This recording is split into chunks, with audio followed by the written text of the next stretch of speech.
Hi my families, இன்றைக்கி நம்ம பார்க்க போகிறது நாட்டு மீனில் 65. அதுக்கு தேங்காயில் நான் இஞ்சி பூண்டு ரெண்டையும் சேர்த்து அரைச்சி மசாலாவுக்காக தடவி வச்சுருக்கேன். கொஞ்சமாக ஒரு 3 ஸ்பூன் அரிசி மாவு,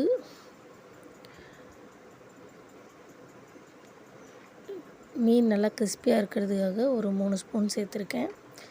அதுக்கப்புறம் food colour red colour food சேர்த்துருக்கேன்.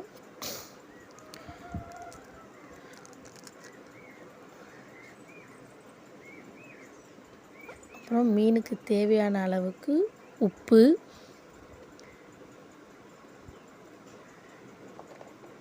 அப்புறம் ஒரு நெல்லிக்காய் அளவுக்கு புளியை ஊற வச்சுக்கணும். இதில் 2 ஸ்பூன் மிளகாய்த்தூள் சேர்த்துருக்கேன். உங்கள்கிட்ட 65 மசாலா இருந்தால் நீங்கள் சேர்த்துக்கலாம்.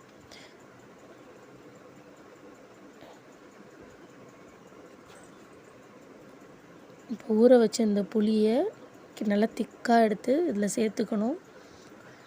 தண்ணியாக ஊற்றக்கூடாது, திக்காக சேர்த்து இந்த மாதிரி நல்லா அந்த உப்பு மசாலா எல்லாம் அந்த மீனில் சேர்கிற மாதிரி பெசரிக்கணும்.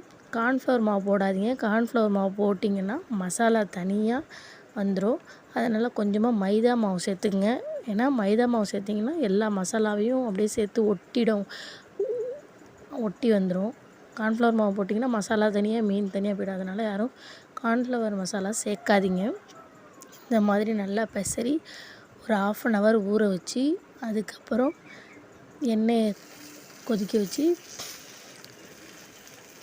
அதில் இந்த மாதிரி போட்டு பொரிச்சிங்கன்னா நல்லா கிறிஸ்பியாகவும் இருக்கும், டேஸ்ட்டாகவும் இருக்கும். ஆனால் நல்லா ஊற வச்சு போடணும். அப்போ தான் அதில் இருக்கிற புளிப்பு, உப்பு, காரம் எல்லாம் அந்த மீனில் சேர்ந்து நமக்கு மீன் 65 வந்து டேஸ்ட்டு நல்லாயிருக்கும். நான் ட்ரை பண்ணி பார்த்தேன், ரொம்ப நல்லா இருந்துச்சு. இது நாட்டு மீன் மட்டும் இல்லை, எந்த மீனில் வேணால் ட்ரை பண்ணலாம். இந்த மாதிரி செஞ்சு உங்கள் குழந்தைங்களுக்கு கொடுத்திங்கன்னா அவங்க மீன் சாப்பிடாத குழந்தைங்க கூட விரும்பி சாப்பிடுவாங்க.